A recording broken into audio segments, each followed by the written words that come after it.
On pense souvent que jouer, c'est juste pour s'amuser, n'est-ce pas? Mais est-ce que c'est vraiment aussi simple que ça?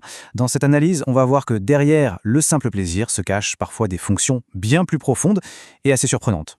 Regardez autour de vous, l'e-sport, les jeux de société qui reviennent en force, les jeux vidéo, le jeu est littéralement partout. On a l'impression que tout cet engouement, ce n'est que du divertissement. Mais si c'était plus que ça?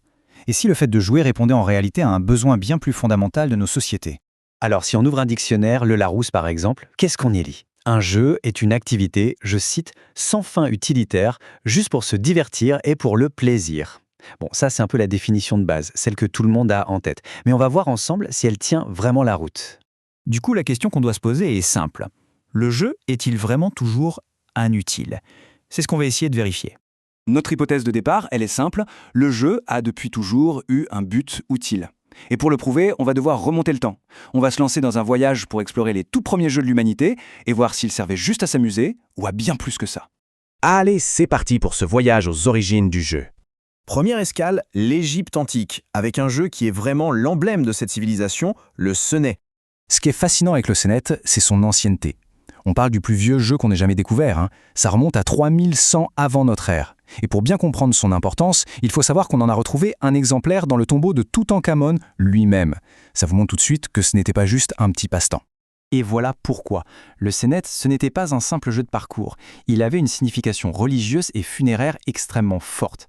Chaque partie était en fait perçue comme un voyage symbolique vers l'au-delà.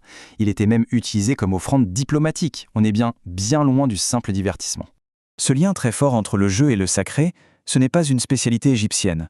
Si on fait un bond en Mésoamérique, on retrouve une logique très similaire avec le célèbre jeu de Balmaïa. Imaginez un peu, un sport pratiqué pendant plus de 3000 ans. C'est le cas du jeu de balle. Il est apparu bien avant notre ère et il était encore joué à l'arrivée des conquistadors. Une telle longévité, ça montre bien que son importance dépassait largement le cadre d'un simple match.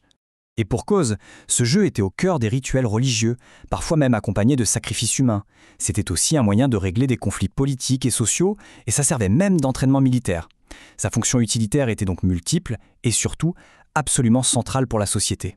Allez, on revient sur le vieux continent, en Grèce antique. Là-bas aussi, les jeux avaient un rôle clé. Prenons l'exemple des osselets, un jeu a priori tout simple, que les Grecs ont su enrichir de nouvelles fonctions. C'est là que le jeu devient un véritable outil intellectuel. Figurez-vous que Socrate lui-même utilisait les osselets pour enseigner l'art de l'argumentation. Le jeu servait aussi à aborder des concepts de statistiques. Et bien sûr, comment ne pas penser aux jeux panhelléniques, les ancêtres de nos JO, qui étaient avant toute chose des cérémonies religieuses. On continue notre exploration en Afrique avec la vallée qu'on surnomme parfois les échecs africains. C'est un jeu dont la fonction éducative est tout simplement primordiale. En fait, la mécanique même de la Wallée est un outil pédagogique. En distribuant les graines de case en case, les enfants apprennent à compter. Mais ça va bien au-delà des mathématiques de base. Le jeu développe des compétences de prise de décision, des compétences intellectuelles, il enseigne l'art de la stratégie. Notre dernier exemple nous emmène en Chine, à la rencontre d'un véritable monument de profondeur stratégique, le jeu de Go. Cette citation de L. Timbal Duclos résume tout parfaitement. Il le décrit comme un, je cite, « modèle ludique et didactique de la tradition de la stratégie militaire chinoise ».